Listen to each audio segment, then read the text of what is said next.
Hey guys, Electron man. Well, we're working on this block pont that I found out there in a resale land, and I got it for about nothing. But I tell you what, guys, if any of you don't know what model this is, I'd love to know. I mean, all I know is this block pont.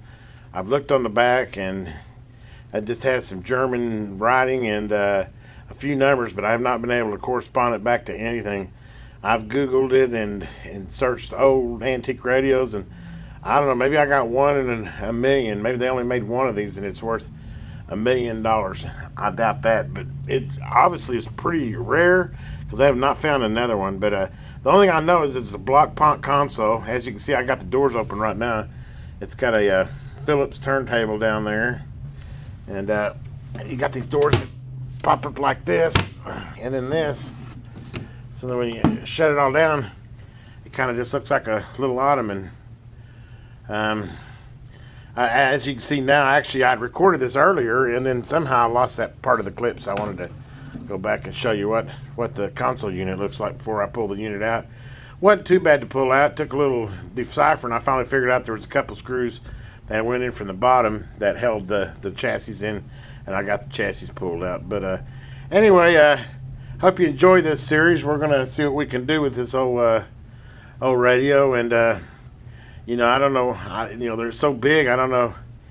I mean, it'd make a nice piece if somebody wanted a nice stereo. It'd even be kind of cool if you added maybe Bluetooth to it or something to have it as your player. But I'm kind of curious to how the quality of sound is. Block pont usually makes pretty good sound and stuff, but so far, initially when I got it, it just hums is all it does. So that's where we start, which is probably a cap, but we'll work our way through that.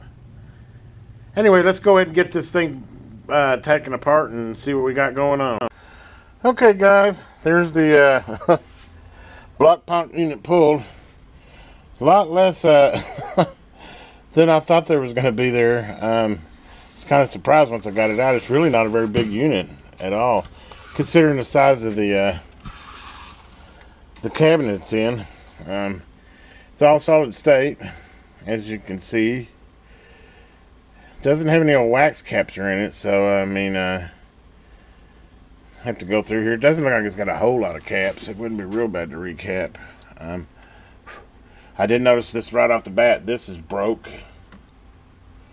Fortunately, it doesn't look like any of the wires are broke off. So the first thing I'm gonna do is mix up some epoxy and get that thing mounted back up there right. And then the next thing I'm going to do is try and flush this thing out with some air and, I don't know, maybe even some alcohol. It is so dirty. Dirty, dirty, dirty. And we'll go from there. I'll be back. Let me see what I can do as far as getting it cleaned up and get this situation here fixed. I'm glad it didn't break in those little wires, but man, it's a teetering mess there. We're going to have to do something with that. And even with it out, I know why the tuner number was missing now. The tuner is like super tight, and it doesn't look like it's the string or the indicator. It's like the tuner itself is just super tight. I don't know. Doesn't look bent. I don't know, maybe it's got some bearings or bushings or something that are dried out, but we'll work on loosening that up too. And fortunately, it won't be too hard to test. It's got one speaker set here and another speaker set there, and it uses 4 and 6 ohms, so I'm sure I can conjure up a 4-ohm speaker pretty easy. But anyway, let's get to work on this and see what we can come up with. Well, guys, you think I'm in deep enough yet? Oh, lordy, lordy. Well, as you can see, at least whoa, I at least got my antenna glued back down, and as you can tell, we've got her down pretty deep now. I already found a cap or two that I need to replace. I'm gonna work on doing that. I also had a bad solder joint on the control over here on that, so I had to pull that. Still working on that tuning knob. I don't know if you can get in here or not. I'm trying to see if I can get a view of this or not. Right here is your tuner, and obviously you got your string controller, but that guy was so stiff I had to get vice grips to turn it. And I've been lubricating it. I cleaned it real good with alcohol, then went back and hit it with some electronic cleaner, try to dry it out real good. And then now I put a little bit of oil in a few spots, and there's a set of gears in there I greased, and it's at least turning now. I still think it's a little stiff, but I mean, At least I can turn it by fingers now. But hopefully we'll let that oil soak and maybe it'll, or I shouldn't say oil, it's actually deoxit, which has a lubricant in it. It's a petroleum product, and hopefully it'll continue to loosen up. The meter's not working. I'm going to work on that, see what I can do about that. The meter's not the end of the world, but I already know it's got a couple light bulbs out in it.